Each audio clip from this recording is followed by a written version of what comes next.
እውነተኛው ዓለም ሲገለጥ ምዕራፍ 6 የእግዚአብሔር ዙፋንና አዲሲቱ ኢየሩሳሌም። አዲሲቱ ኢየሩሳሌም። እየሄድንም ገነትን መሃል ለመሃል አቋርጦ የሚያልፍ የሕይወት ውሃ ወንዝ ተመለከትን። ከዚህ የሕይወት ውሃ አንዴ የጠጣ ሰው ዳግመኛ አይጠማም ነበር። ኋላም ከምድር ድል ነስተው የሚመጡ አዳዲስ ሰዎች ሁሉ እየተሻሙ ሲጠጡ ተመለከቱ። በወንዙ አንጻር በቀኝ በኩል እየተጓዝን ሳለ ወደ አዲስ ሰማይና ምድር ውስጥ ዘልቀን ስንገባ ሌላ አዲስ እጅግ ውብና በመሰራት ላይ ያለች አዲስ የምታምር ከተማ ተመለከቱ። ደጆቿ፣ ቅጥሯ በሙሉ እንደ ወርቅ የሚያበራ ነው። ንጹሕ ወርቅም ነበር። እጅግ ብዙ መላእክትም በዙሪያዋ በሥራ ላይ ነበሩ። እያንዳንዱን ደረጃ ሲወጡ ክብርን የሚጨምሩ ብዙ ደረጃዎችን ካለፍን በኋላ ወደ በሩ ስንቀርብ አውቆ ወለል ብሎ ተከፈተልን። በቅጥሩ ላይም በቅጥሩ ውስጥም በሥራ ላይ የነበሩ መላእክት በደረታቸው ለጥ ብለው ለጌታ ሰላምታ ሰጡ። ክብር ለታረደው በግ ለኢየሱስ ክርስቶስ ይሁን፣ ምስጋናም ለአምላካችን ለእግዚአብሔር ብለው ተነስተው በተጠንቀቅ ከቆሙ በኋላ ጌታ በብዙ ፍቅርና አክብሮት ሰላምታ ሲሰጣቸው ወደ ሥራቸው ተመለሱ። እኛም እንደ መስታወት በሚያበራው የወርቅ አስፋልት እየተራመድን ወደ ውስጥ መጓዝ ቀጠልን። መላእክቱ ሁሉ ግን በሥራ ተጠምደው ነበር። ጌታም ሁልጊዜ እየተቀያየረ ምስል የሚያሳይ በከተማ ውስጥ ወደ ተቀመጠ ትልቅ ስክሪን አመለከተኝና ስክሪኑን ለእኔ በሚገባኝ መልኩ መልአኩ እንዲያስረዳኝ ነገረው። ከዛም በስክሪኑ ላይ ማንም ሊረዳው በሚችለው ቋንቋ የከተማይቱ ዲዛይነር እግዚአብሔር ነው የሚል ጽሑፍ ተመለከቱ። ቀጥሎም መልአኩ እጅግ ባማረ ፈገግታ ሰላምታ ከሰጠኝ በኋላ የሚያምር ወንበር አምጥቶልኝ ልቀመጥ በሚመቸኝ መልኩ እንደ ፍላጎቴ እንድቀመጥ አደረገኝ። ከዚያም ልክ ወንበሩ ላይ ስቀመጥ ለዘላለም በደስታ የማረፍ አይነት ስሜት ሰጠኝ። ከዚያም ተቀምጬ ከተማዋ ያላትን ዲዛይን መመልከት ጀመርኩ። ብዙ ምድር ላይ የማይታዩ አይነት ነጫጭ ፎቆች ለሰው ምቹ ሆነው ተገንብተውባት ነበር። የሚያስጎበኘኝ መልአክም በምረዳው ቋንቋ በስክሪኑ ውስጥ ዳንኤል ሰላምታ ላንተ ይሁን ብሎ ያብራራልኝ ጀመር። ከመኖሪያ ቤቶቹ ውስጥ አንዱን አቅርቦ ሲያሳየኝ ቤቱ G+1 ሆኖ ነገር ግን በሚኖርበት ሰው ፍላጎት መሰረት እስከ 500 ፎቅ ድረስ ሊደርስ እንዲችል ተደርጎ እንደተሰራ ከፍ ዝቅ እያደረገ ያብራራልኝ ጀመር። በግቢው መሃል የምንጭ ውሃ ኩልል እያለ ያልፍ ነበር። ውሃው የሚያልፍበትም ስፍራ በአበቦች አሸብርቆ ነበር። ሕይወት ያላቸው አነስ ያሉ የሚያማምሩ ዛፎችም ነበሩበት። በተለያዩ ኅብረ ቀለማት ያማሩ አዕዋፋትም በግቢው ውስጥ በዝማሬ አምላካቸውን ይባርኩ ነበር። ግቢው በሙሉ በአረንጓዴ መስክ የተንቆጠቆጠ ነበር። መስኩ አትክልተኛ ሁልጊዜ የሚከረክመው ይመስል ነበር። እያንዳንዱ በግቢ ውስጥ ያለ ነገር በሙሉ ራሱን ከማጽዳት ጀምሮ በነዋሪው ፍላጎት መሰረት ራሱን የማስተካከል ኃላፊነት ነበረበት። ከቤቱም ጀርባ በኩል ልዩ ጣዕም ያላቸው ለሰው ልጆች አስፈላጊ የሆኑ አትክልትና ፍራፍሬዎች ነበሩበት። የመስኩ ሳር የቱንም ያህል ሰው ቢሄድበት የማይደርቅና ሕይወት ያለው ነበር። የቤቱን የውስጠኛውን ክፍል ስመለከት በአሁኑ ዘመን እንኳን ዘመናዊ የምንላቸው ዕቃዎች በቤቱ ውስጥ ካሉ ዕቃዎች ጋር ሲነጻጸሩ እንደ ቆሻሻ ይቆጠሩ ነበር። ሁለት ልዩ አይነት ቅርጽ ያላቸው የግል የብርሃን ሉል መጓጓዣዎችም ነበሩት። እነዚህ መጓጓዣዎች ዙሪያቸው አጠቃላይ ከከበረ ዕንቁ የተሰራ ሲሆን ወደ የትኛውም ሕዋስ ሊጓዙ የሚችሉ ነበሩ። በየትኛውም ስፍራ የሚከናወንን ነገር በሙሉ የፈለጉትን መርጦ ለመከታተል የሚቻልበት በሳሎን ውስጥ እጅግ ዘመናዊ ከሰው ቁመት 2 እጥፍ የሚበልጥ ስክሪን ነበር። ሕያው የሆኑ ፎቴዎች፣ ዘመናዊ ላይብራሪና ድሮወሮች፣ ሼልፎች ወዘተ በውስጡ የተለያዩ የቤት ዕቃዎች ነበሩበት። ሁሉም ቁሳቁሶች ከወርቅ፣ ከዕንቁና እጅግ ከከበሩ ማዕድኖች፣ ከከበሩ ድንጋዮች ነበር የተሰሩት። በዚያ ላይ እንደየሰው ፍላጎት የሚቀያየሩም ነበሩ። አንድ ሰው ጠዋት እንደዚህ አይነት ቤት ውስጥ ከነበረ ትንሽ ቆይቶ ደግሞ የፈለገውን አይነት አድርጎ መኖር ይችላል። ከማንኛውም አደጋ ነፃ ነው። ረሃብና ችግር፣ ራቁትነት፣ ሕመም፣ ሐዘን፣ ጨለማ በዚህ አይታወቁም ነበር። ውጪ ላይ መስኩ የመዋኛ ገንዳ ነበረው። ከቀለሙ ጀምሮ መጠኑን እንደ ነዋሪው ፍላጎት መቀያየር ይቻላል። ቀጥሎም ሌሎች እንደ የውሻ ቤት የመሳሰሉ በየቤቱ ደጃፍ አጠገብ አነስተኛ ቤቶች ነበሩ። ነገር ግን በውስጣቸው በገነት በጭንቅ የዳኑትን ቅዱሳኖች ልክ በትልልቁ ቤት ፊት ለፊት ቀጭጨው በቦታና በሁኔታ ተወስነው ያለምንም ሽልማት ባዷቸውን በጸጸት ሆነው መለከት ነበር። ቅዱሳኑ ያለ ሀብት ሁል ጊዜ አዲስ የሆነውን እግዚአብሔርን ፊት ለፊት እያዩ ቅዱሳኑ ያለ ሐሳብ ሁል ጊዜ አዲስ የሆነውን እግዚአብሔርን ፊት ለፊት እያዩ በመገረም ማምለክና ማወደስ ብቻ ነው ሥራቸው።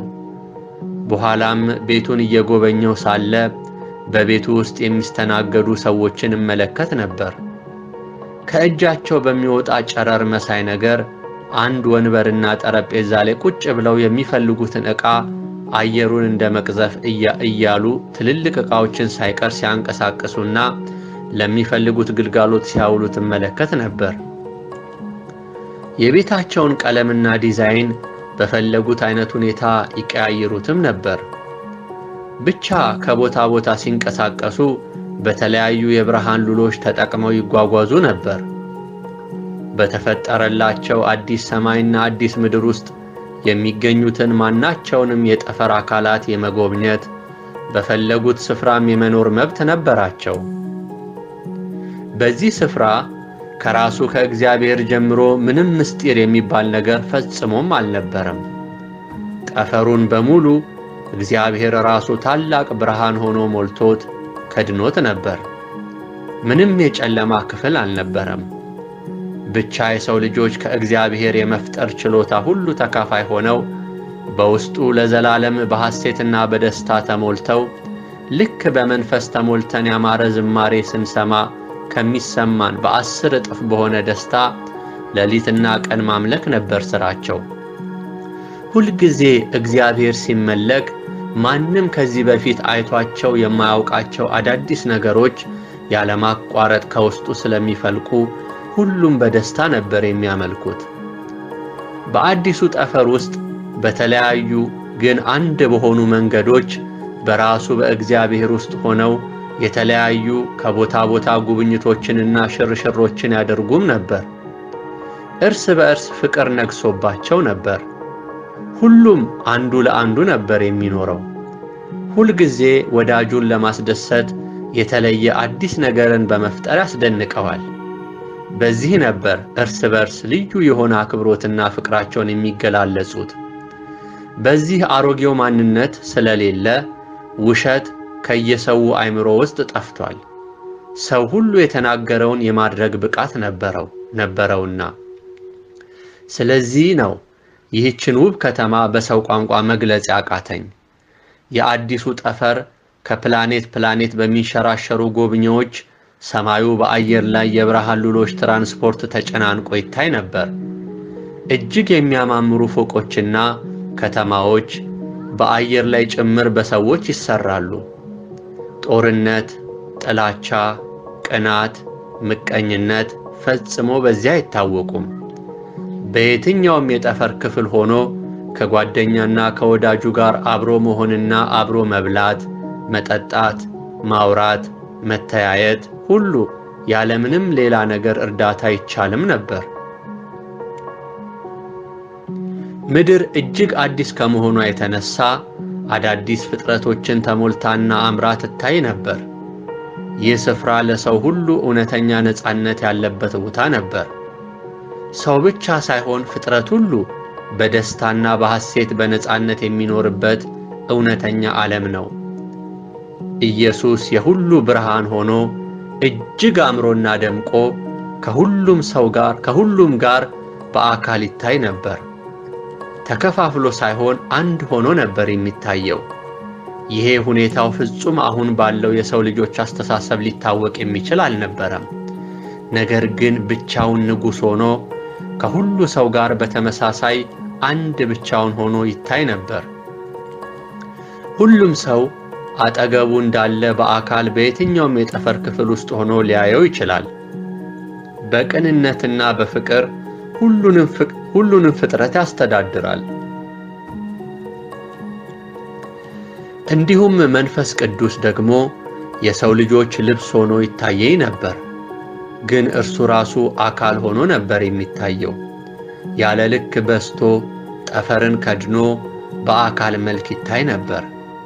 የሰው ሁሉ ውስጥ ያለው እስትንፋሳቸውም ራሱ መንፈስ ቅዱስ ነበር። ሰው ሁሉ ሲተነፍስ ከውስጡ የሚያማምሩ እጅግ ውብ የሆኑ መዓዛዎች ይወጡና አካባቢውን በደስታ ይሞሉት ነበር።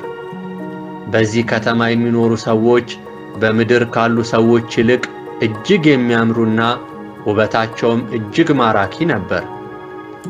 እያየኋቸውም የዕድሜያቸውን ቁጥር እንዳውቅ በፊት ለፊታቸው በአየሩ ላይ ዲጂታል በሚመስል ቁጥር እንዳይ ተደርጎ ነበር።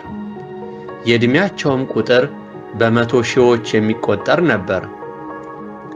የዚያ ዓለም የዘመን አቆጣጠር ፈጽሞ በዚያ አልነበረም። ሁሉም ነገር በዛሬ ውስጥ ሆኖ ነበር የሚቆጠረው። ቅዱሳንም አሁንም መደነቅ፣ ቀጥሎም መደነቅ፣ ትዝታ የሚባል ነገርም አልነበረም። ነገ የሚባልም ጉዳይ አልነበረም። ሁሉም በአሁንና አሁን ውስጥ ነበር የነበረው።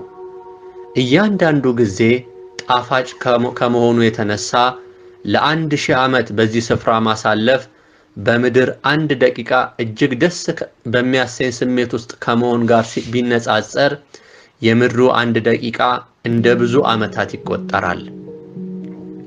የጊዜ አጠቃቀም እንደ ተጠቀሙበት ጉዳይ እንጂ የጊዜ አጭር ወይንም ረጅም እንደሌለ መገንዘብ ቻልኩኝ። እየተመለከቱ እያለው ፍዝዝ ብዬ አይኔን ስክሪን መሳይ መመልከቻው ላይ አፍጥጬ ሳለው ያየሁትን ሁሉ በውስጡ እንዳለው ሆኜ እስከሚሰማኝ ድረስ በተመስጦ ውስጥ ነበርኩኝ። መልአኩም ገና ብዙ ያላየኸው ነገር አለ፣ ለሰው ሁሉ ይህንን መልእክቱን ጻፈው፣ ለበጉ መዘመርም ገና አንጨርስም፣ ከተማይቱንም እየሰራን ነው ብሎ ከተማዋን ሲያሳየኝ በከተማ መካከል አንድ ከፍ ያለ በደረጃዎች የተከበበ ተራራማ ቦታን ተመለከትኩ። በዚያም ተራራ ጫፍ ላይ የእግዚአብሔርን ዙፋን ጎልቶ በግርማ ሞገስ አምሮና ተውቦ ታየኝ። በቀኙም ሌላ ነጭ የሚያምር ዙፋን ነበረበት። ይሄ ደግሞ የበጉ የኢየሱስ ነው ብሎ አለኝ። እኔ ግን በውስጤ ለመቅረጽ እዚያው ሆኜ ይህን ትዕይንት በሰው ቋንቋ በእኔ አእምሮ መረዳትም ሆነ መግለጽ እጅግ ከበደኝ። ምክንያቱም የሰው ቋንቋ ራሱ ውሱን ነውና፣ እንዲሁም የሰው አእምሮ በየሰከንዱ አዳዲስ ነገሮች በበዙበት በእንደዚህ አይነት ከተማ ውስጥ የማየው ነገር ሁሉ አዲስ ሆኖብኝ ነበር። ለምሳሌ አንዳንድ ቤቶች ያለምንም ድጋፍ በአየር ላይ የተንሳፈፉ ነበር ግልጋሎት የሚሰጡት። ብቻ በምድር በፊልም ካየኋቸው ከተሞች ይህችን ከተማ ይመጥናል ብዬ ለንጽጽር የምገልጽላችሁ አንድም ነገር የለም። የዱባይ ህንፃዎች ቢሉ፣ የፈረንሳይ፣ የለንደን ሆነ የሞስኮ እንዲሁም የኒውዮርክ ከተሞች ሆነ የጃፓን፣ የቻይና ወይንም የሲንጋፖር ሕንፃዎች በዚህ ከተማ ዓይን ሁሉም እንደ ቆሻሻ ነው የሚቆጠሩት። ደግሞም ገና እኔም ካየኋት በላይ በጥራት አሁንም ትሰራለች። ሁሌም በትጋት እየተሰራች ነበር። ለዚህ ነው እኔም ከተማዋን መግለጽ ያቃተኝ። ያለ ጥቅም ወይም ያለ ምክንያት በከተማዋ የነበረ ተራራም ሆነ ወንዝ፣ እጽዋትም ሆነ አራዊት ምንም አልነበረም። ከተማዋን እየተመለከቱ ሳለው ከተቀመጥኩበት ቦታ መሄድን ራሱ ነፍሴ ጠላች። ጌታም ከተማይቱን የሚሰሩትን መላእክት ከጎበኘ በኋላ ተመልሶ ኖሮ ትከሻዬን መታ መታ እያደረገ አይዞህ፣ ለአንተና ለአንተ ወንድሞችና እህቶች አንተን ለመሰሉ የሕይወታቸው አዳኝ አድርገው በላያቸው ላይ እኔን ፈቅደው ለሾሙኝ ነው ያዘጋጀሁት። ድል የነሳው ይህንን ከተማ ይወርሳል፣ አምላክም እሆነዋለሁ፣ እርሱም ልጅ ይሆነኛል። ዳሩ ግን ለሚፈሩና ለማያምኑ ለኃጢአተኞች በዲን እሳት እንዲቃጠሉ የእሳት ባሕር ተዘጋጅቶላቸዋል አለኝና እጄን ይዞኝ ተነሳ። ከዚያም እንሂድ፣ አሁን ደግሞ የእግዚአብሔርን ዙፋን አሳይሃለሁ አለኝ። አንባቢዎቼ ተረዱልኝ። ከላይ የገለጽሁላችሁ የእግዚአብሔርና የበጉ ዙፋን በአዲሲቱ ኢየሩሳሌም የሚገኝ ሲሆን ከተማይቱም ሆነ በዚህ ያየሁት ራእይ የወደፊቱ ነበር። አሁን ግን አገልግሎት ያልጀመረ መሆኑን እንድትገነዘቡልኝ እሻለሁ። ጌታም ሲያነጋግረኝ ልክ እንደ ወንድም በትሕትና ነበር። በዚህም ምክንያት ሁል ጊዜ አክብሮቴ ይጨምርብኝ ነበር። ለእኔ ያለው የፍቅር አመለካከት ይገርመኝ ነበር። ከዚያም አንዲት እንደ ወርቅ ንጹሕ የሆነች የብርሃን ሉል ከከተማዋ መጥታ በፊታችን እንደ ሜዳ ተነጥፋ እጅ ከነሳችሁ በኋላ በሌላው በኩል ተሰብስባ እኛ ባለንበት በኩል ብቻ ተዘርግታ እባክህን ጌታዬ፣ አንተ በእኔ ውስጥ በመጓጓዝህ ደስታዬ ታላቅ ነውና የክብር ንጉሥ ና ተጓዝብኝ አለችው። እርሱ ግን ድንገት አካባቢውን በብርሃን ሲሞላው በድንገት የምንሄድበት የእግዚአብሔር ዙፋን ውስጥ ተንሰራፍቶ ተመለከተው። የምድር የፍጥነት የጉዞ ሕግ ማንኛውም ነገር በጣም በፈጠነ መጠን ያንሳል የሚለውን የዚህ ዓለም ሕግ በሻረ መልኩ በቅጽበት በሁሉ ስፍራ በተገኘ ልክ አድጎና ሰፍቶ ማየቴ ያስደንቀኝ ነበር። በመንፈሳዊው ዓለም ውስጥ መፍጠንም ሆነ መዘግየት እኩል ነበር።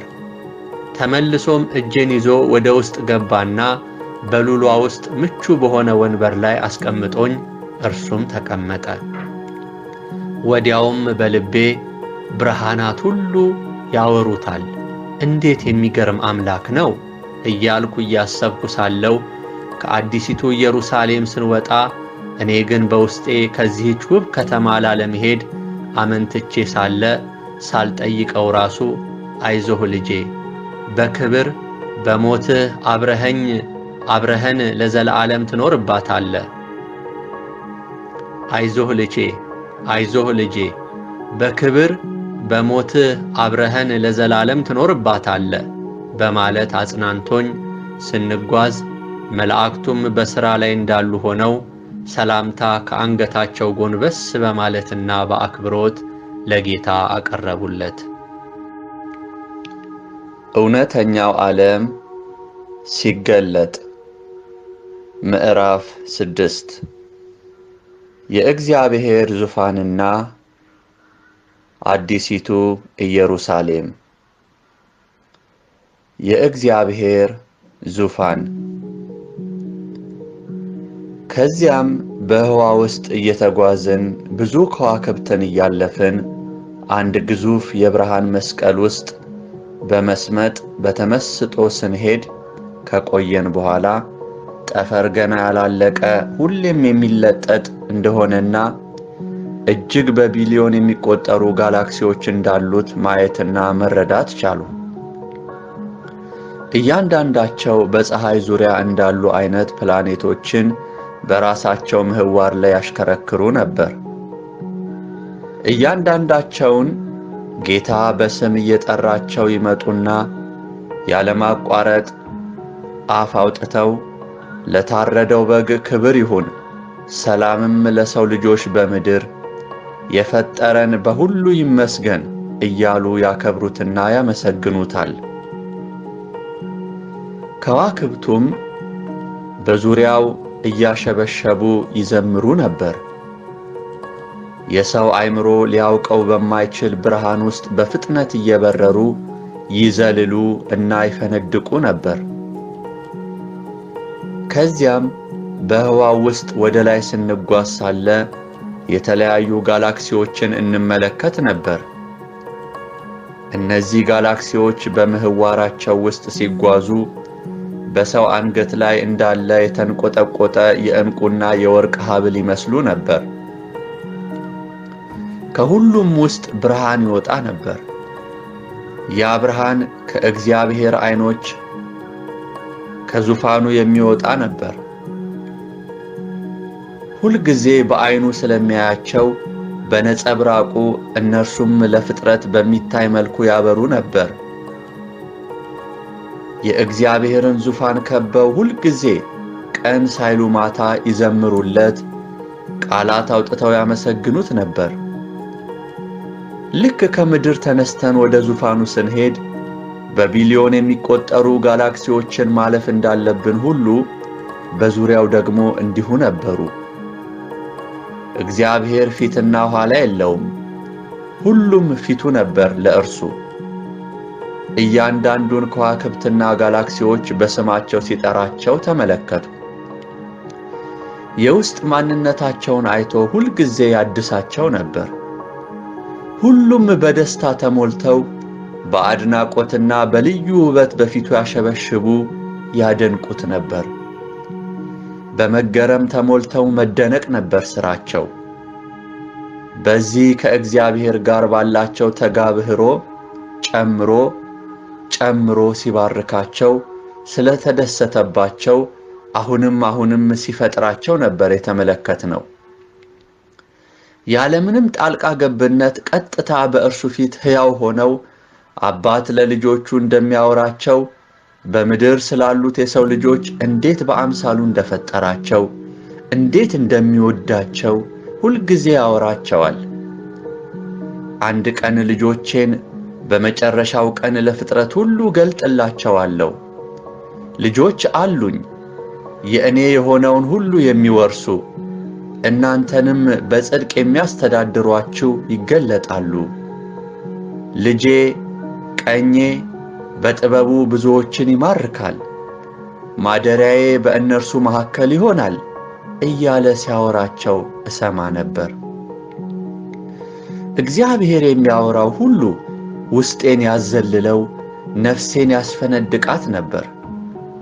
እርሱ ግን ማንም ሊቀርበው በማይችል ብርሃን ውስጥ ሆኖ ድምፁም እንደ ብዙ ውኆች ድምፅ ሆኖ በሚያስፈራ በስልጣንና በፍቅር ንግግር ሲናገር እኔን ጨምሮ ፍጥረት ሁሉ ይሰማው ነበር።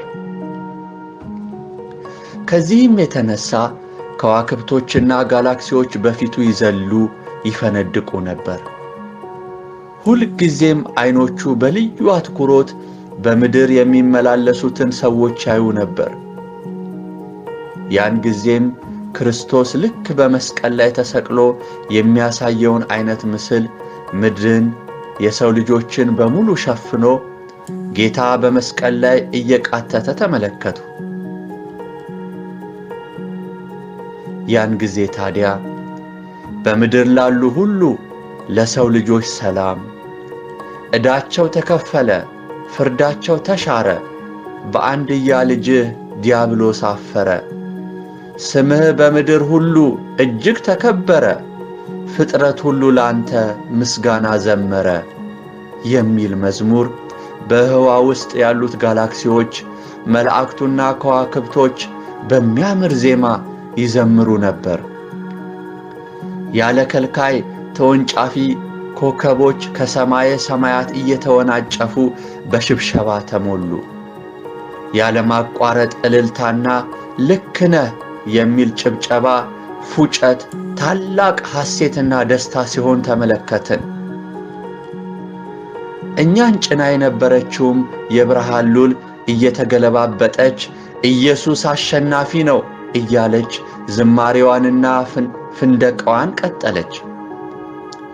እኛ ግን እርሷ እንደዚህ ብትገለባበጥም ከመቀመጫችን ምንም አይነት ንቅናቄ አላሳየንም ነበር። ያን ጊዜ ይሄን ክብሩን ላይ እርሱ ካስቀመጠኝ ወንበር ይሄን ክብሩን ሳይ እርሱ ካስቀመጠኝ ወንበር ተንሸራትቼ በፊቱ ወደቅሁና ነፍሴ እንደ ጅረት ፈሰሰች። ሕልውናዬ እንደ ሞገድ ሆኖ ደስ እንደሚል ሽታ አምልኮዬ በፊቱ ወጣ።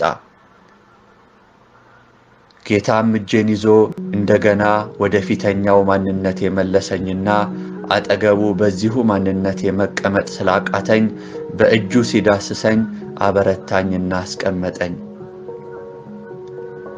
ያለፈውን የምድር ኑሮዬን ሁሉ ረስቼው ነበር። በእውነተኛው ማንነቴ እዚህ እንዳለው ይሰማኝ ነበር። በምስጋናና በሆታ ታጅበን እየተጓዝን ሳለ የተለያዩ የመላእክት ካምፖችን እንመለከት ጀመር። እነዚያ ካምፖችን እግዚአብሔር እርሱ ራሱ ይጎበኛቸው ነበር። ስመለከትም በፀሐይ አይነት ጨረር የሚቆጥር አንድ ግዙፍ ሰዓት የሰው ቁጥር በመሰሉ ጋላክሲዎች በዙፋኑ ዙሪያ ይቆጥር ነበር። ሁሉም ነገር ዛሬ ነበር።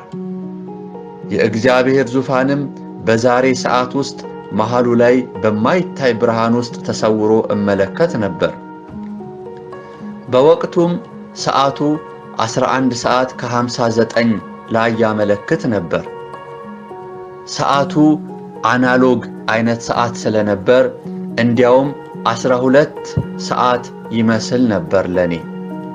ነገር ግን እንዳልገባኝ ስላወቀ ሰዓቱ ራሱ በማውቀው ቁጥር በዲጂታል መልክ ታየኝ።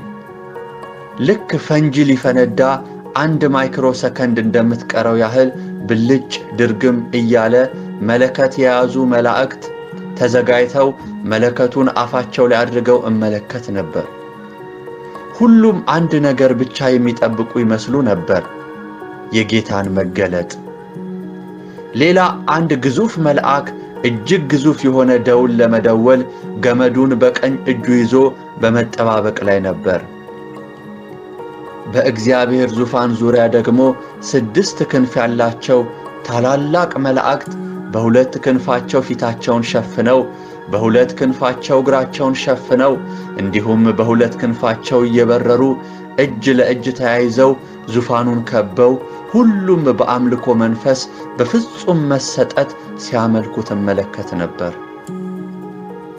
እርሱም በብዙ ደረጃዎች በተከበበ ብርሃን ውስጥ ሆኖ 24ቱ ጺማቸው ረጅምና እጅግ እንደ በረዶ ነጭ የሆነ በሚያምር ሽምግልና የተሞሉ በ24 ዙፋን ላይ የተቀመጡ ሽማግሌዎች በፊቱ ወድቀው ይሰግዱለት ነበር። በድንገትም እንደ ዕጣን የሚጨስ የቅዱሳን ምስጋና ከምድር ወደ እግዚአብሔር ዙፋን ወጣ። ይሄ የቅዱሳን ምስጋና ያንን ሁሉ ጠፈር ሰንጥቆ በመምጣቱ ተገርሜ ስደነቅ ሳለሁ ከምድር የሚመጣው ዝማሬና አምልኮ ከልብ የመነጨ በእውነትና በመንፈስ የሆነ ስለነበር መዓዛው እንደ ደመና በእግዚአብሔር ፊት እየተተለተለ ሰፈሩን በደስታና በሐሴት መልካም ሽቶ አላበሰው። ሽማግሌዎቹም አምላካችን ልዑል እግዚአብሔር ሆይ ክብርና ምስጋና ለአንተ ብቻ ነው፣ ምስጋናም ውዳሴም ሁሉ የሰው ልጆችን ቤዛ ቀኝ ስለምትገልጥ እናመሰግንሃለን ብለው ደግመው ሲሰግዱለት እመለከት ነበር። እጅግ የሚያምሩ ከዕንቁም በላይ የከበሩ ለውበታቸው ምንም ማነጻጸሪያ የሌላቸው ነገሮች ወደ መላእክቱና ወደ ሽማግሌዎቹ ከዙፋኑ ይፈልቁ ነበር። ከዚያም እያለፉ በሁሉም ላይ ያርፍባቸው ነበር። እግዚአብሔርም ያለማቋረጥ ክብር በሞገስ ላይ ደርቦ በምንም መለኪያ በሌለው ውበት ደምቆና ተውቦ እጅግ አምሮና ሸብርቆ በዙፋኑ ላይ ያለመናወጥ ጸንቶ ማንም ሊቀርበውና ሊያየው በማይችለው ብርሃን ውስጥ ተሰውሮ ዘላለም የሚኖር አምላክ መሆኑን ተገነዘቡ። ይህንን ሁሉ ሳይ ለካስ መጽሐፍ ቅዱስ ለእኛ እንጂ ለእርሱ ልኩ እንዳልሆነ ገባኝ። ዙፋኑ እጅግ ውብ ነው። ሁል ጊዜ ደግሞ አዲስና የማይሰለች ነው። ፍጥረት ሁሉ ታዲያ የመለከቱን ድምፅ በተጠንቀቅ ቆመው በመጠባበቅ ላይ ነበሩ። ሰማይ ታላቅ የሆነ ድግስ አዘጋጅቶ ሰውን ሁሉ ይጣራ ነበር። ምድር ጨንቋት ትንቀጠቀጣለች። በላይዋ ላይ ያሉ ሰዎች ብቻ ተረጋግተው ያገባሉ፣ ይጋባሉ፣ ይበላሉ፣ ይጠጣሉ። ዝም ብለው ብቻ ለዚያቸው ለድንኳን ሕይወታቸው ብለው ይባዝናሉ። ፍጥረት እንኳን የሰው ዳተኝነት ገርሟቸው ሰው ምን ነካው ብለው በአግራሞት ይመለከቱታል። ሆኖም ሰው ሁሉ ዓይኑን ጨፍኖ ወደ ሲኦል ይጣደፍ ነበር። ማንም ቀና ብሎ ወደ ሰማይ ዓይኑን አሻቅቦ የሚያይ አልነበረም። ሁሉም አቀርቅሮ በሐሳብ ተውጦ በድንዛዜ ይሯሯጥ ነበር። ክፉውም ከደመና በታች ሰውን ጋርዶት በጨለማ አስተሳሰብ ተደብቆ ድምፁን አሳምሮ ወደ ጨለማው ወደ ሲኦል ይነዳው ነበር። ጥቂቶች ብቻ የዘመኑን ፊት በመንፈስ ተረድተው ልብሳቸውን ዕለት ዕለት እያጠቡ የግንኙነት መረባቸው እስከ ሰማይ ድረስ ተዘርግቶ እመለከት ነበር። እነርሱንም አንዳንዴ የተዘረጋውን መረብ መሳይ ቀጭን መስመራቸውን ጠላት ሰይጣን ለመበጠስ ይታገል ይጎትት ነበር። ነገር ግን ይህ ሲያቅተው ሄዶ እነርሱን ከመረቡ ጫፍ በልባቸው ሐሳብ ጎትቶ ያወጣቸው ነበር። ነገር ግን ውስጣቸው ያለው መንፈስ ቅዱስ ወቅሶ ወደ መገናኛው መረብ ሲመልሳቸው እመለከት ነበር። ወገኖቼ፣ ሰው በማይክሮ ሰከንድ ጊዜ ውስጥ ከእግዚአብሔር ጋር መገናኛ መረቡን መዘርጋትና ማቋረጥ እንደሚችል በዚህ ስፍራ ለመመልከት ችያለሁ። ምክንያቱም ሰዎች በአካላቸው የትም ሳይሄዱ በቤተ ክርስቲያን ሥጋቸው ተቀምጦ እነዚህ ሁለት ነገሮች ሲፈራረቅባቸው መለከት ነበር። ሰይጣን ደግሞ በላያቸው በማይክሮ ሰከንዱ ጥለውት የመጡትን ነገር በማሳሰብ በጥርጥር በመምታትና ምን ዋጋ አለው በማለት ለሥጋ ተጨባጭ ምክንያቶችን በመደርደር ልብን ካሳመነ ተሳካለት ማለት ነው። ያኔ ነው ከመረቡ ፈቀቅ የሚሉት። ብዙውን ጊዜ ሰዎች በመንፈስ ሆነው ይጸልዩና መልሳቸው ከሰማይ ሲመጣ ግን ባልተገባ ስፍራ በሐሳብ ተነድተው በስፍራው መገኘት አይችሉም። መንፈስ ቅዱስ ወቅሶ ለመመለስ ጥረት ካደረገ በኋላ ካልተመለሱለት በረከታቸው እንደ ደመና በላያቸው ላይ ሰፎ መመለሳቸውን ይጠባበቅና ሲያጣቸው ተመልሶ ይሄድ ነበር። ለዚህም ነው ልጄ ልብህን ጠብቅ የሕይወትና የሞት መውጫ ናትና የሚለን ቃሉ። ሰይጣን አንዳንዶችን በሥጋ ዓይን የሚታየውን ብቻ እያሳያቸው ተስፋቸውን ሲያስጥል እመለከት ነበር። ወገኖቼ፣ የእግዚአብሔር ነገር አደራረግን በመንፈስ እንደጀመራችሁ በመንፈስ ጨርሱ።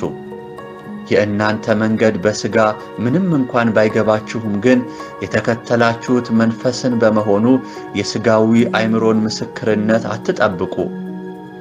በመንፈስ ጀምራችሁ በሥጋ ትጨርሱ። የሥጋን ነገር ማሰብ ሞት ነው፣ ከእግዚአብሔር ጋርም ጥል ነው። ነገር ግን የመንፈስን ነገር ማሰብ የዘላለም ሕይወት ነው። ለምንድን ነው በመንፈስ የምንመላለሰው? ምክንያቱም እግዚአብሔር መንፈስ ነው። የሚሰግዱለትም በእውነትና በመንፈስ ሊሰግዱለት ይገባል ነው የሚለው ቃሉ። አንዳንዴ ስለ ሥጋ ስታስቡ ግንኙነታችሁ ተቋርጦ መሪ እንደሌለው መርከብ ተቀላቅላችሁ በውቅያኖስ ላይ እንዳትጠፉ። ያመናችሁት መንፈስ የሆነውን አምላክ ስለሆነ ሁልጊዜ በመንፈስ ቅዱስ እየተመራችሁ ወደ እውነቱ ገስግሱ። አታቋርጡ፣ ተስፋ አትቁረጡ። በሥጋ ምንም የተጨበጠ ከሆነ ችግር በላይ እውነተኛው በመንፈስ ቅዱስ የተነገረላችሁ የተስፋ ቃል እውነትና የታመነ ነው። ከተገለጠ የእናንተ መከራ ይልቅ ያልተገለጠው የእግዚአብሔር ተስፋ እውን ነው። ክርስቲያኖች ማወቅ የሚገባችሁ ነገር ጌታ ያለውን ማሰብ አለባችሁ። በዚህ ዓለም ሳላችሁ መከራ አለባችሁ፣ ነገር ግን አይዟችሁ እኔ ዓለምን አሸንፌአለሁና ነው ያለው እርሱ። ስለዚህ ነው ማንም ሊከተለኝ የሚወድ መስቀሌን ተሸክሞ ይከተለኝ፣ ሊከተለኝ የማይወድ ቢኖር አይከተለኝ ያለው። ክርስቲያን እሆናለሁ ብለህ ጌታን የተከተልህ እንደሆነ ቁርጡን አውቀህ ተከተለው። መከራን ከፈራህ ወንድሜ ጥለህ ተመለስ። በሁለት ሐሳብ የሚያነክስ በሐሳቡም ለሚወላውል ከእግዚአብሔር አንድ ነገር እንዲቀበል አይምሰለው። ምክንያቱም በመከራ የሚጸና እርሱ ያከብረኛል ነው የሚለው ቃሉ። ያከበሩኝን አከብራለሁ፣ የናቁኝም ይናቃሉ። ይህ ለእኔ አይሆንልኝም ነው ያለው። ስለዚህ ክርስቲያን ወንድሜ ማክበር ማለት በአንደበት ብቻ ጌታ ክበር ከማለት የዘለለ ዋጋ አለው ማለት ነው። መከራን በመሸሽ ሳይሆን በመከራ በመጽናት የሚገኝ መከበር፣ ያ ነው የታየልህ ከፍታ። እንዲህ ያሉት ናቸው ከምድር ከፍ ብለው በመገናኛው መረብ ጸንተው በመንፈስ ያየኋቸው። በመጽሐፍ ቅዱስ ውስጥ ከጌታ ጀምሮ ነቢያትና ሐዋርያት በሙሉ ይህን እውነት ፍለጋ ማንም ሞዴል ማንም አስተማሪ ሳይኖራቸው ይህን በእኛ ዘመን ያለውን አይነት የቅዱሳንን መልካም ተሞክሮ የሚያነቡበት የእግዚአብሔርን ፍቃድ የሚያውቁበት መጽሐፍ ሳይኖራቸው ለገባቸው እውነት ይህ ዓለም አልተገባቸውምና ተቅበዝባዥ ሆነው የምድር ኑሯቸውን ሳያማርሩ የበለጠውን የሰማዩን ብድራት ተመልክተው ያለመታከት ምስክርነታቸውን ትተውልን አሸንፈው አለፉ። እነዚህ አሸነፉ የተባሉት በሰው ቀመር እኮ የተሸነፉ ናቸው። ግማሹ በካራ ተቀልተው በዘይት ተቀቅለው ተዘግዝቀው ተሰቅለው ነው ያንቀላፉት። ከዚህ በላይ ሽንፈት በምድር ላይ የለም። ነገር ግን መጽሐፍ ሲናገር ከአሸናፊዎች በልጠው እነ ጲላጦስ፣ እነ ሄሮዶስ፣ እነ ሂትለር፣ እነ ጆሴፍ ስታሊን፣ እነ መሐመድ፣ እነ ቡድሃ፣ እነ ዳቪንቺ፣ እነ ኦሾ በእሳት ባህር ሰጥመው ለዘላለም ሲነዱ፣ እነርሱ ግን በአምላካቸው እንደ ከዋክብት ደምቀው ታሪካቸው እስከ ዘላለም ከእግዚአብሔር ታሪክ ጋር ተዋህዶ ጸንቶ ለዘላለም ይኖራል። ይሄ ነው ክርስትና። የዚህ አይነት ሕይወት ነው ከእያንዳንዱ በዚህ ዘመን ካለ ክርስቲያን የሚጠበቀው። እኔ ይገርመኛል የእግዚአብሔር ሐሳብ በጎና ደስ የሚያሰኝ ነው የሚለው ቃል በሌላ መልኩ የሚለው ቃል የእግዚአብሔር ሐሳብ በጎና ደስ የሚያሰኝ ነው የሚለው ቃል በሌላ መልኩ እየተተረጎመ ሁሉ ሰው እንደ መሳፍንት ዘመን ለዓይኑ ደስ የሚያሰኘውን ብቻ እያደረገ አንዲት ዋጋ ላለመክፈል የቆረጠ ትውልድ ክርስቲያን ተብሎ አደባባዩን ሲያጣብብ እንመለከታለን። ቃሉ ግን መከራ በጊዜው ማሳዘኑ የማይቀር ነው ይለናል። ይህ የሚያሳዝነው መከራ ነው ሰው ጌታን ስለማክበሩ መለኪያው ማለት ነው እንጂ አሁን ዋናውን የክርስትናን አንኳር ትምህርት ወደ ጎን ትቶ ጥቅስ እየቀመሩ ትጥሳለህ፣ ትጠረምሳለህ፣ ትባረካለህ፣ ሀብታም ትሆናለህ እየተባለ የብሉይ ኪዳን ጥቅስ እየተጠቀሰ የሚወሻከተው ትምህርት ምድራዊ እንዲያውም አረማዊ ነው። እወቁት። ሐሰተኛ ሰባኪዎቻችሁ እያሳቷችሁ መጨረሻው ሲኦል ነው። ሰው አንዴ ካመነ እንዴት ሲኦል ይገባል የሚሉ አሉ። አመነ የሚለውን ነው እንድትፈትሽ የምፈልገው። እምነት ያለ ሥራ ምውት ነው ይለናል ቃሉ።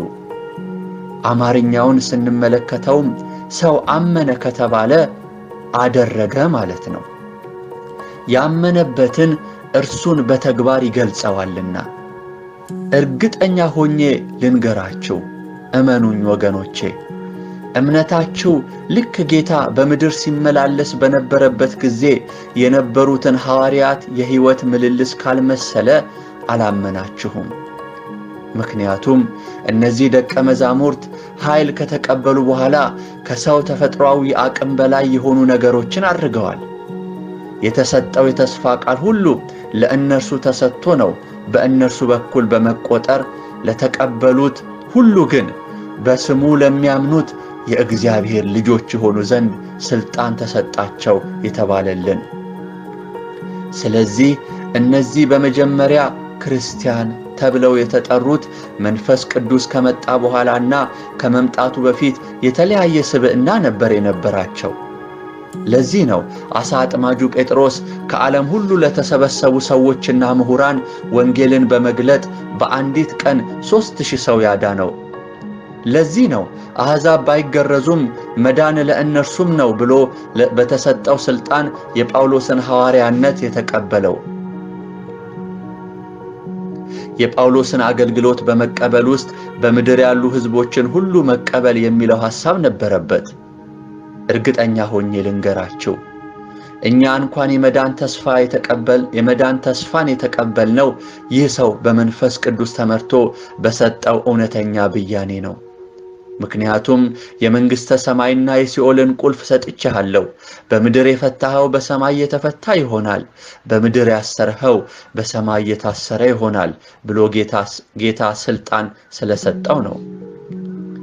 ጴጥሮስ በዚህ በተሰጠው ሥልጣን አሕዛብን ሁሉ በመንፈስ ተመርቶ ፈታ። እርሱ የጻፈውን መልእክት በመማር ብዙ ሰዎች ዛሬ ዶክትሬት ዲግሪያቸውን ይሰራሉ። ስለዚህ በመንፈስ የሚመሩ እነርሱ የእግዚአብሔር ልጆች ይባላሉ እንደሚል ቃሉ እንደ ጴጥሮስ በመንፈስ ተመርተው የተመላለሱ የእግዚአብሔር ሰዎች ሞዴል ይሆናሉና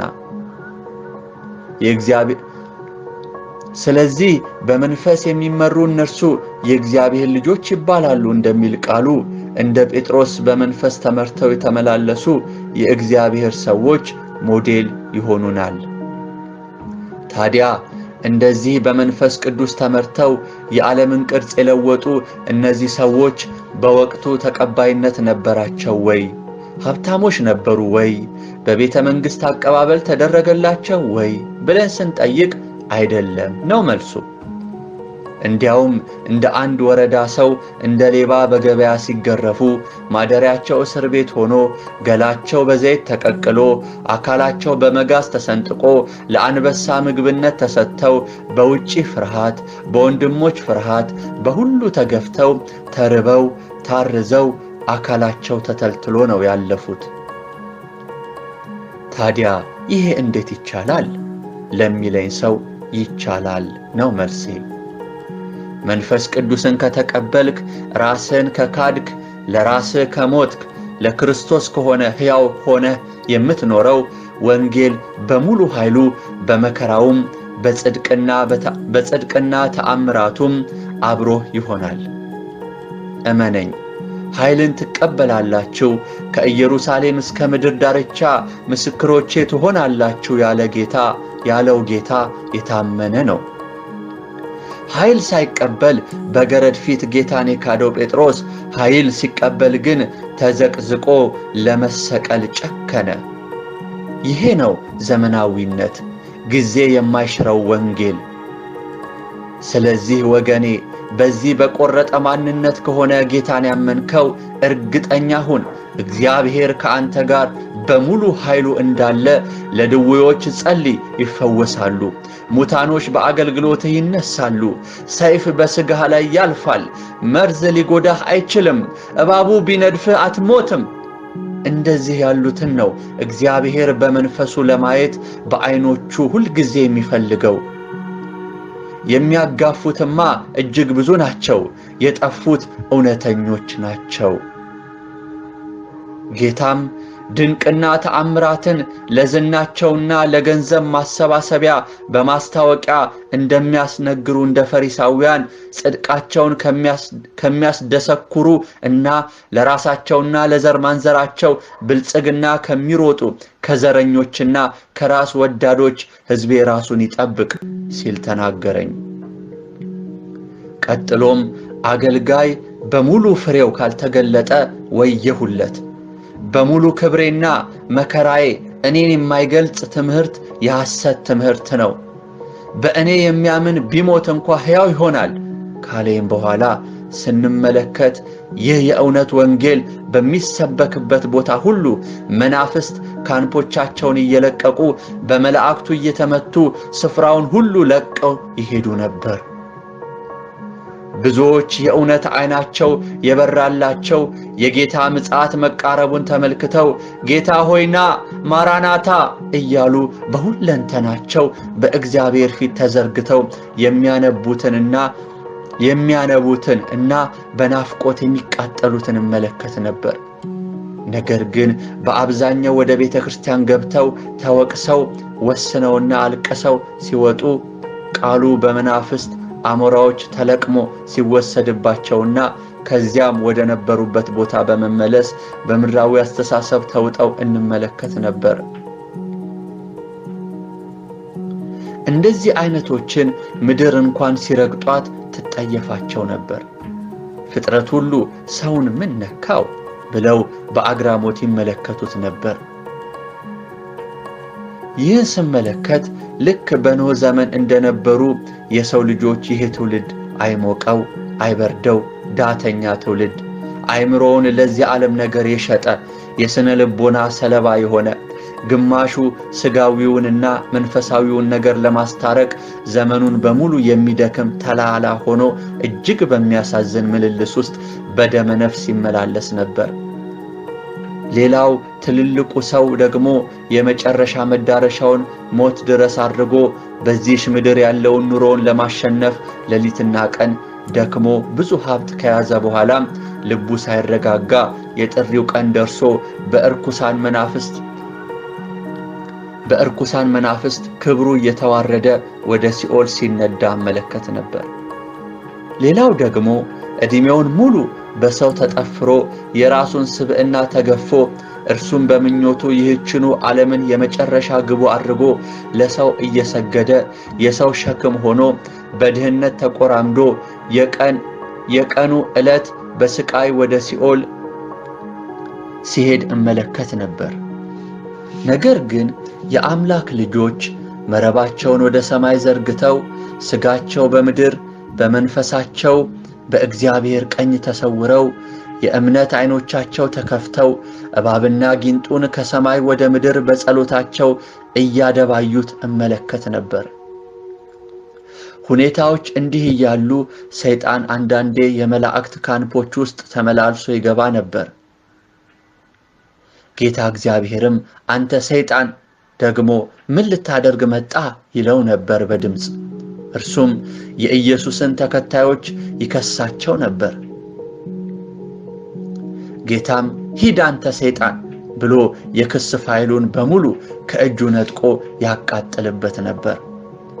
በዚህም ምክንያት እንደ ከሰረ ነጋዴ ብቻውን እያወራ በአየሩ ላይ ይዋትትና ይዞር ነበር። የሚውጣውን እንደሚፈልግ አንበሳ ቅዱሳኖችን ይዞራቸው ነበር።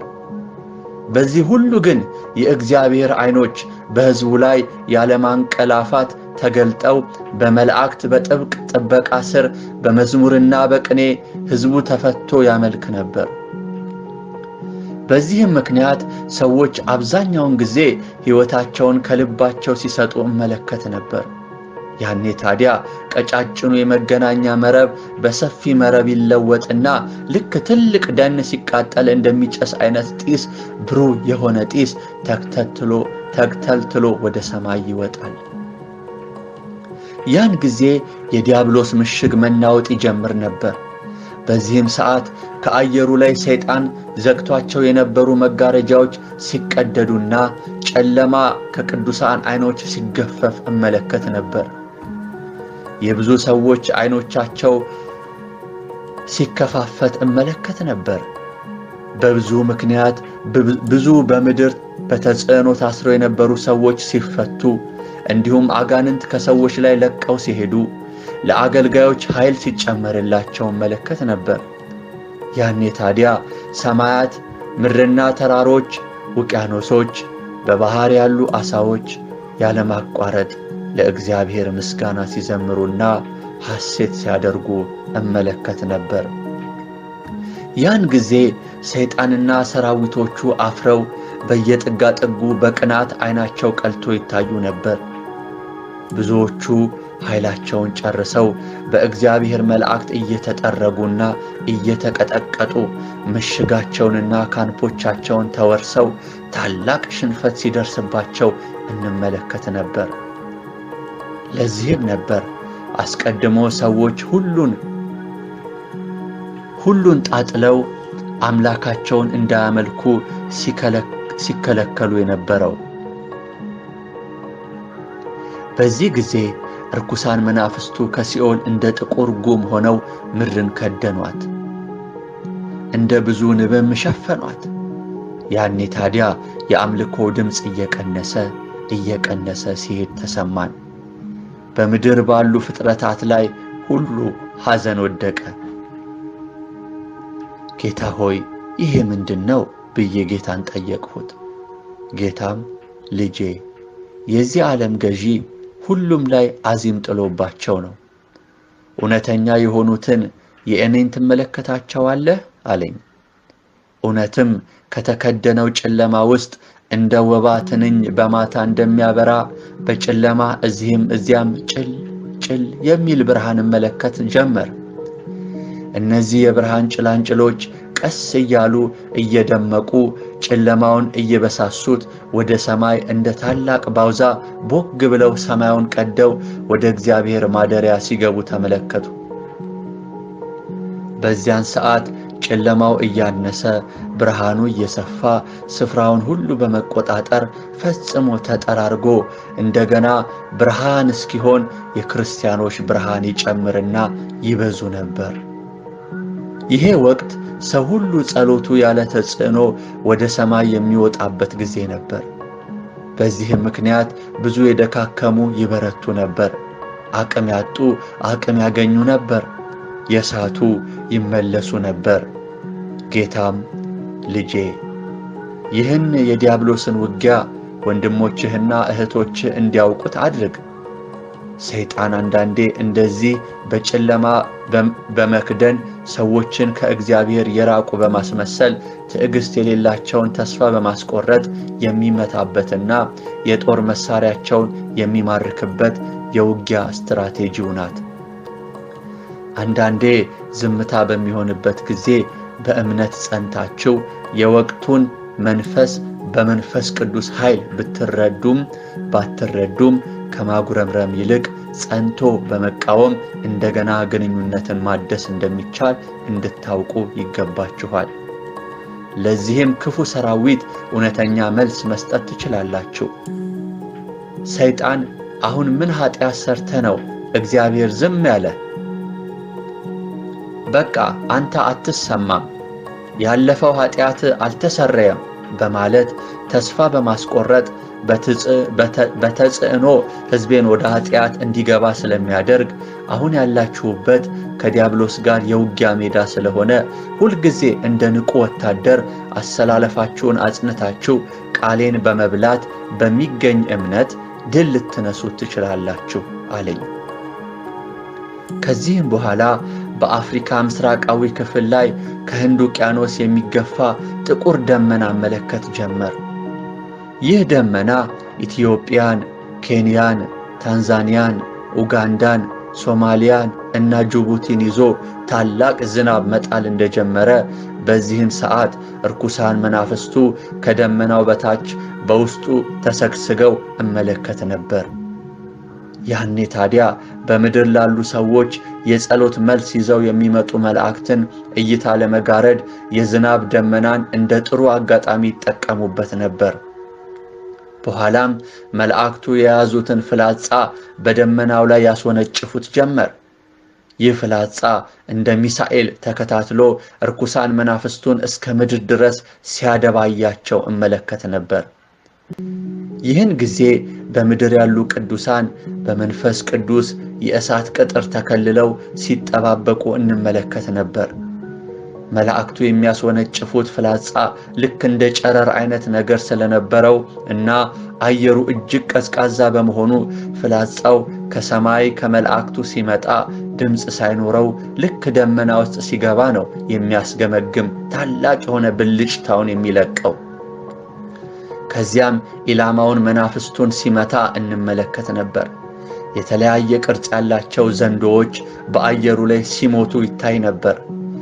ከዚያም መላእክቱ ወደ አንዳንዶቹ በመብረር በእሳት ሰይፍ አንገታቸውን ከላያቸው ሲቆርጡ እንመለከት ነበር። ጌታም እንዲህ አለኝ፣ መብረቅን የሚልኩት መላእክቶቼ ናቸው። ውጊያው ሁል ጊዜ የተለመደ ቢሆንም ነገር ግን መላእክቱ ከውሃና ከእሳት የተሰሩ ከመሆናቸው ጋር ተያይዞ ዲያብሎስ የበለጠ በምድር ቁሳቁስ ውስጥ እየተደበቀ ቅዱሳንን እንዳያጠቃ ነው ይህንን አይነት የውጊያ መንገድ የሚታየው። ስለዚህ በደመና ውስጥ አንዳንዴ ለሰው በስጋ አይን እንኳን የሚታዩ ዘንዶዎች አንገታቸው ተቆርጦ ወደ ምድር ተንጠልጥለው ይታያሉ አለኝ። ከልጅነቴ ጀምሮ አንዳንዴ ታላቅ ዝናብ ከዘነበ በኋላ እውነተኛ ዘንዶ የሚመስል ጭራውን ወደ ምድር አንጠልጥሎ በደመናው ላይ እመለከት የነበረውን አስታወሰኝ። እንዲያውም በእኛ አካባቢ ይህ የሰማይ ዘንዶ ምድርን በጭራው ሲነካት ምድር ትገለባበጣለች የሚባል አፈ ታሪክን አስታወሰኝ።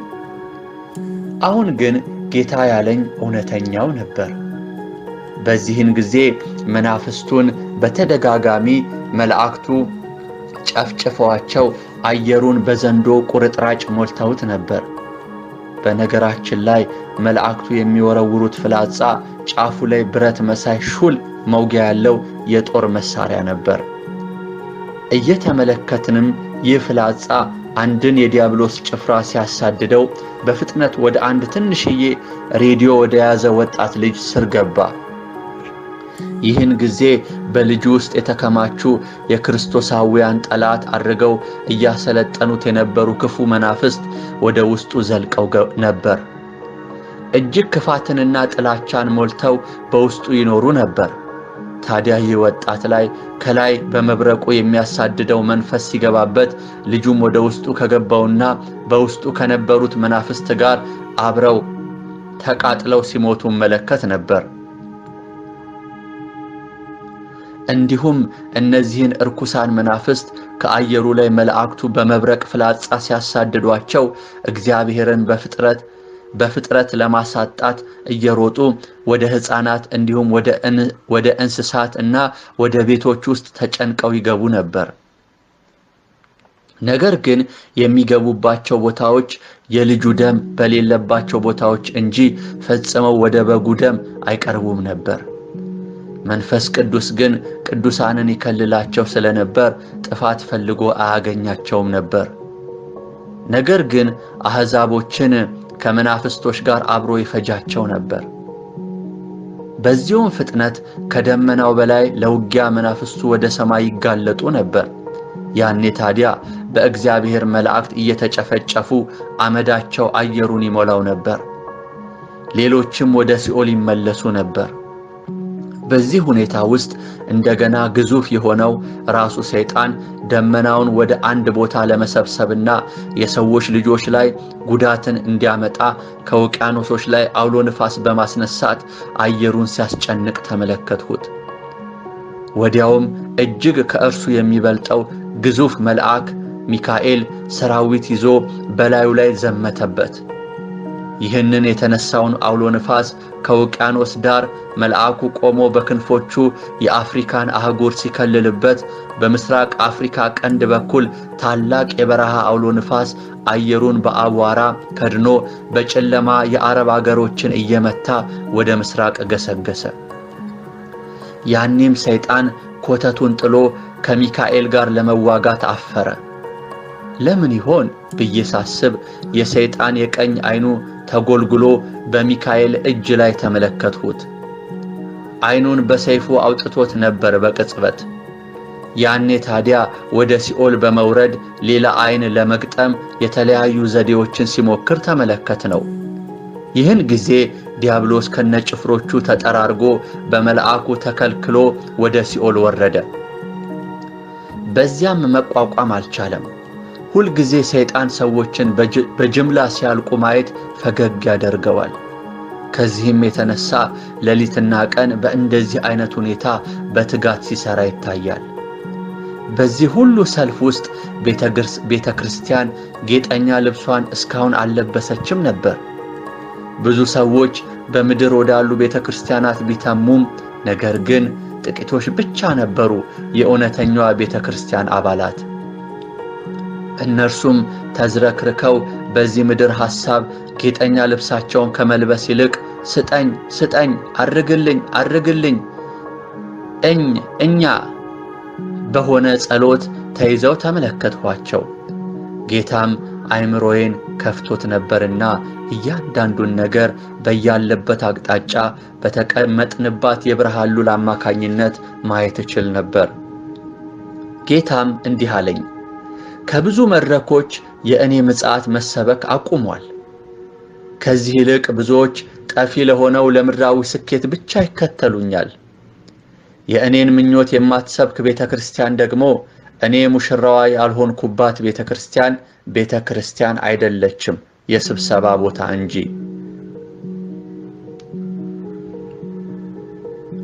እኔ በባሪያዎቼ በኩል የገለጥሁትን የምኞቴን ተስፋ ዘንግተው እስከየት ለመጓዝ ነው? በእርግጥ እመጣለሁ።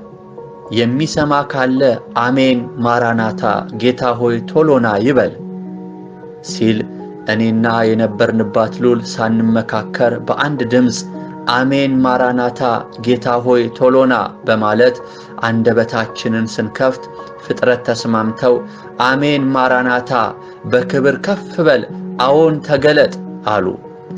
መላእክቱም ተስማምተው በአምባ ላይ ተቀምጠህ የቅዱሳንን ደም ልትበቀል እባክህ ጌታ ሆይ ፍጠን ሲሉት አየሩ ሁሉ በሰላም ተሞላ።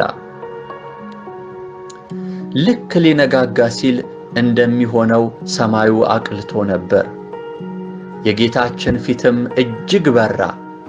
ያን ጊዜ ቅዱሳን ከምድር ናፍቀንሃልና ፊትህን እንየው፣ ይህ ምድር ጊዜያዊ ነው፣ አገር አለን፣ ጌታ አለን፣ መጥቶ ከጭንቅ ከመከራ የሚያድነን የሚገላግለን። በእርግጥ እርሱ ይመጣል፣ ያኔ ሐዘናችን ያበቃል። አሜን ጌታ ሆይና እያሉ ብዙዎች ነቅተው መጠባበቅ ጀመሩ። እኛም ተሳፍረንባት በነበረችው የብርሃን ሉል ወደ ገሃነመ እሳት በጠፈር ውስጥ ጉዞ ቀጠልን።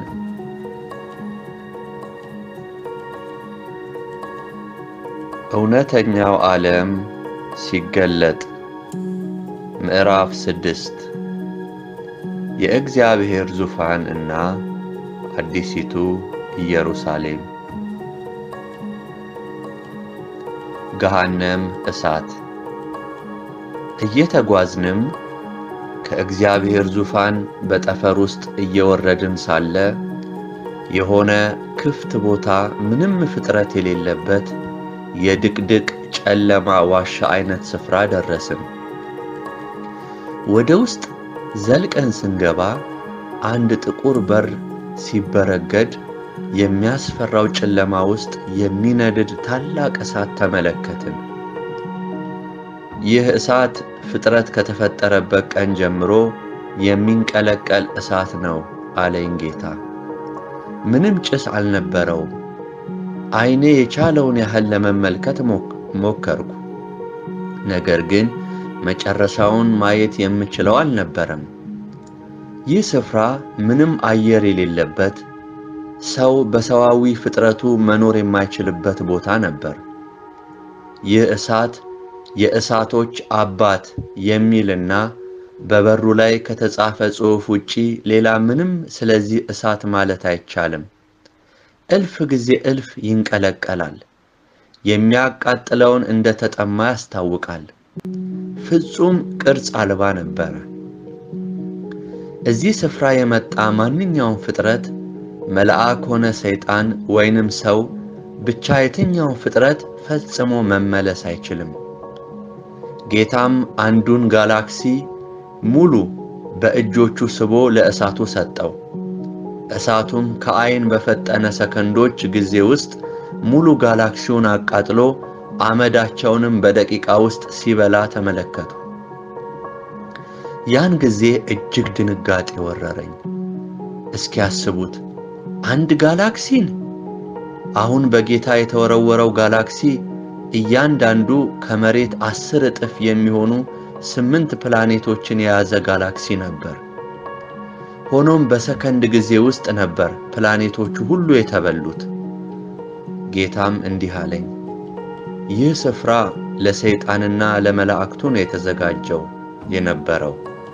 እመነኝ፣ ቃሌን የማይሰማ ካለ ከክፉ ድርጊቱ ይህንን አንብቦ የማይመለስ ካለ እንዲሁ ይሆናል።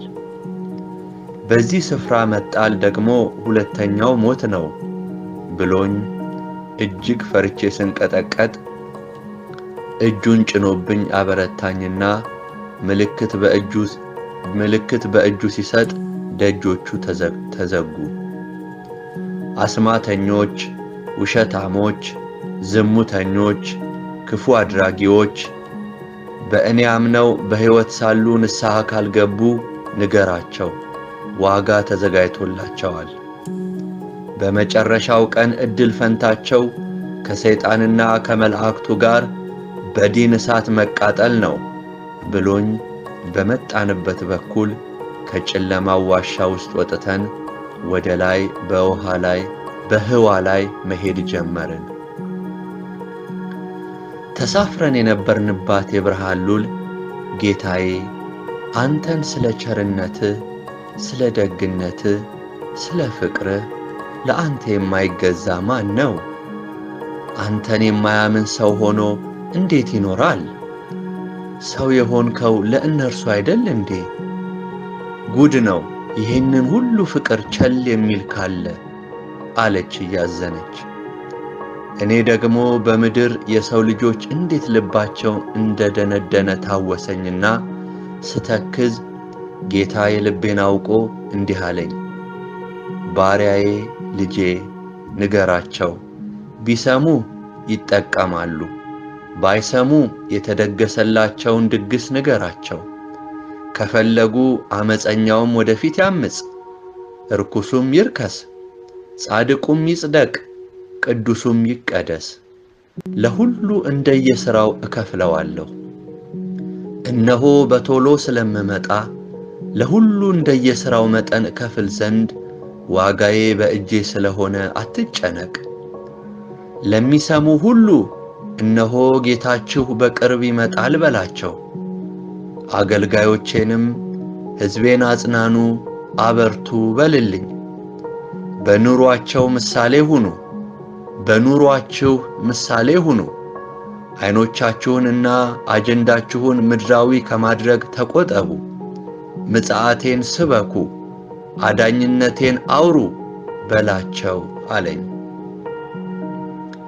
እኔም እሺታዬን ሰግጄ ገለጥሁለት። ኋላም ከፍታችን እየጨመረ ሲሄድ ከጠፈር ሙሉ ለሙሉ ወጣን። ወደ ታች ስንመለከትም ጠፈር ከተራራ ላይ ሆኖ በማታ እንደምትታይ በዘመናዊ መብራት ያሸበረቀች ከተማ መስሎ ታየን። ቀለሙም ፒንክ ከለር ሆኖ በነጫጭ ብርሃናት አሸብርቆ አምሮ ይታየን ነበር። በመቀጠልም የብርሃን ሉላችን ፍጥነቷን በመጨመር ወደ ላይ ትጓዝ ጀመር። እውነተኛው ዓለም ሲገለጥ ምዕራፍ 6 የእግዚአብሔር ዙፋንና አዲሲቱ ኢየሩሳሌም። የፍርድ ዙፋን። ከፍታችን እየጨመረ ስንጓዝ ሳለ እጅግ ደማቅ በሆነ ብርሃን የተሞላ ብሩህ ደመናን አልፈን ወደ ሌላ ብርሃን ውስጥ ስንገባ እጅግ የተንጣለለ አደባባይ ተመለከቱ። በመካከሉም በብርሃን የተሞላ ታላቅ ዙፋን ተመለከቱ። በላዩም ላይ እግዚአብሔር ተቀምጦበት መንፈስ ቅዱስም እርሱን ከብቦት ነበር። በቀኙም አዲስ ነጭ ዙፋን ነበረበት። ይህም ዙፋን ሰው ሁሉ ሊያነበው በሚችል ቋንቋ የፍርድ ዙፋን የሚል ጽሑፍ ተጽፎበት ነበር። በአእላፋት መላእክት አደባባዩ ተከቦ ነበር። በቀኝ በኩል ደግሞ በበጉ ደም ልብሳቸውን ያጠቡ አእላፋት ቅዱሳን ተመለከቱ። ፍጹም ንጹሕ ነጭ ቀሚስ መሳይ እግራቸው ድረስ የሚደርስ የጸጋ ልብስ የሚል ጽሑፍ ያለበት ልብስ ለብሰው ነበር። በግራ በኩል ደግሞ እጅግ ልብሳቸው የቆሸሸ በሐዘን ተቆራምደው የሚተክዙ እና ፍርዳቸውን የሚጠባበቁ እጅግ ብዙ ሰዎች ነበሩ። በቀኝም በግራም የቆሙት ሰዎች በሥጋ ትንሣኤ ተነስተው ነበር በፊቱ የቆሙት። ኋላም ወደ አደባባዩ ስንደርስ የብርሃን ሉላችን በአደባባዩ ጠርዝ ስታርፍ ከውስጧ የጽድቅ በትር የሚል ጽሑፍ ያለው ጫፉ ላይ ጠፈር እንደ ዓለም ካርታ ሉል የምትሽከረከርበት ከንጹሕ ኅብረ ቀለም ዕንቁ የተሠራ የሉል ማስቀመጫ ያላት ሕያው የሆነች የለመለመች በትር ይዞ ጌታ ወደ ዙፋኑ መራመድ ሲጀምር እኔንም አንድ መልአክ መጥቶ ወደ ቅዱሳን እንድቀላቀል አመለከተኝ። እኔም ፈጥኜ ወደ ቅዱሳን እንደገባሁ በዙፋኑ ላይ ከተቀመጠው ውጪ ሁሉም ወድቀው ለጌታ ከሰገዱለት በኋላ በዙፋኑ ላይ የተቀመጠው እጅግ በፈገግታ ተሞልቶ ለክብሩ ቆሞ እጁን ዘርግቶ ውድ ልጄ በዚህ ተቀመጥ ብሎ ጌታን በዙፋኑ ቀኝ ባለው በአዲሱና በነጩ ዙፋን ላይ አስቀመጠው። በመቀጠልም እግዚአብሔር እጅግ በሚያስፈራና በሚያስገመግም ድምፅ ይናገር ጀመር። እንዲህም አለ፣ ፍርዱ እውነተኛ ነውና ይገባዋል።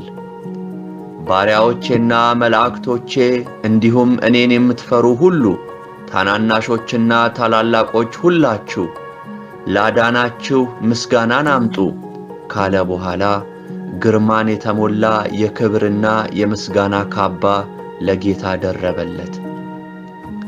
የጽድቅንም መጎናጸፊያ አለበሰው። በጭንቅላቱም ላይ የብርሃን ዘውድ አጥልቆለት ጉልበት ሁሉ ለእርሱ ይንበርከክ፣ ጉልበት ሁሉ ለእርሱ ይንበረከክ ዘንድ ምላስም ሁሉ ክብርን ያመጣ ዘንድ ታዟል አለ።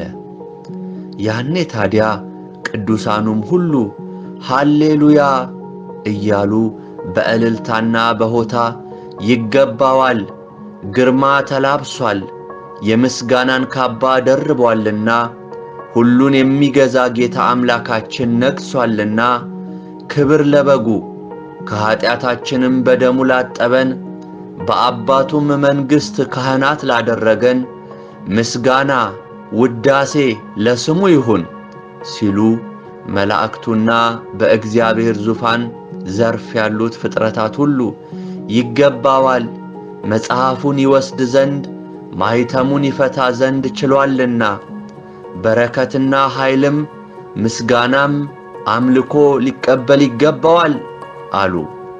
ሁሉም ክብር ምስጋና ለአንተ ይሁን ሃሌሉያ እያሉ መዝሙራቸውን በመቀባበል ሲዘምሩ እግዚአብሔርም ይገባዋል ይገባዋል ይል ነበር። በኋላም በነጩ ዙፋን የተቀመጠው ለእያንዳንዱ ሰው እንደ ሥራው መጠን ዋጋውን ሲያከፋፍል ተመለከቱ። ብዙዎች እያፈሩ ሲመለሱ እመለከት ነበር። አንዳንዶችም የልፋታቸውን ዋጋ ይቀበሉ ነበር። በኋላም በግራው ለነበሩ እናንተ ዓመፀኞች፣ ጽድቅን ጠልታችሁ ዓመፅን ወዳችኋልና ለሰይጣንና ለመላእክቱ ወደ ተዘጋጀው ወደ ዘላለም ጥፋት ሂዱ ሲላቸው፣ ከውስጣቸው አንዳንዶቹ ጌታ ሆይ አንተን አገልግለንሃል እኮ፣ ይህ ስፍራ አይገባንም፣ የተለያዩ ድንቅና ተአምራት በስምህ አከናውነናል እያሉ የሰሩትን ሥራ ይቆጥሩ ነበር። እርሱ ግን በመንፈስ ጀምራችሁ በሥጋ የጨረሳችሁ አይደላችሁምን? ስለዚህ ከሥጋ ሞትን አጨዳችሁ፣ ሂዱ ፈጽማችሁ ከፊቴ በማለት ብዙ ሥራቸውን በመውቀስ ዋጋቸውን ከምድር እንደተቀበሉ ካሳወቃቸው በኋላ ሁሉም በመላእክቱ ተይዘው ወደ ገሃነመ እሳት ሲጣሉ ተመለከቱ። አስከትሎም በቀኙ ያሉትን በብዙ ምስጋና ካከበራቸው በኋላ እናንተ ጽድቅን ስትጠባበቁ ለነበራችሁት እነሆ ዘመን መጥቶላችኋል። ዳግመኛ ሐዘንና ለቅሶ ወደሌለባት ዓለም ሳይፈጠር ወዳዘጋጀሁላችሁ ወደ ዕረፍታችሁ ግቡ። እናንተ ተርቤ አብልታችሁኛል፣ ተጠምቼ አጠጥታችሁኛል፣ ታምሜ ጠይቃችሁኛል፣ ታርዤ አልብሳችሁኛል። በጻድቃኖቼ ስም እንኳን ያደረጋችሁት መልካም ነገር በፊቴ አለ በማለት ወደ መንግሥተ ሰማያት እንዲገቡ ሲያዝዝ፣ በኢየሱስ ክርስቶስ ቤዛነት የዳኑ የሚል ቁልፍ ለሁሉም ተሰጣቸው። እነርሱም በብዙ ፍንደቃ እየቦረቁ ወደ አባታቸው መንግሥት በዝማሬና በእልልታ ሲገቡ አየሁ። ቀጥሎም በታላቅ ሰንሰለት ታስሮ የዘንዶ መልክ ያለው ሰይጣን ከጭፍሮቹ ጋር በታላላቅ መላእክት ተይዞ ወደ እሳት ባሕር ሲወረወር ተመለከቱ። በኋላም ጌታ በአጠገቤ ቆሞ ለምድር ነገሥታትና አገሮች መልእክቴን ታደርሳለህ በማለት ከትልልቅ አገሮች እስከ ትንንሽ ደሴቶች ድረስ ወዳሉ የዓለም ሕዝቦች የመጨረሻውን ዘመን በረከትና እርግማን ለሰው ልጆች ሁሉ መልእክቱን ይነግረኝ ጀመር።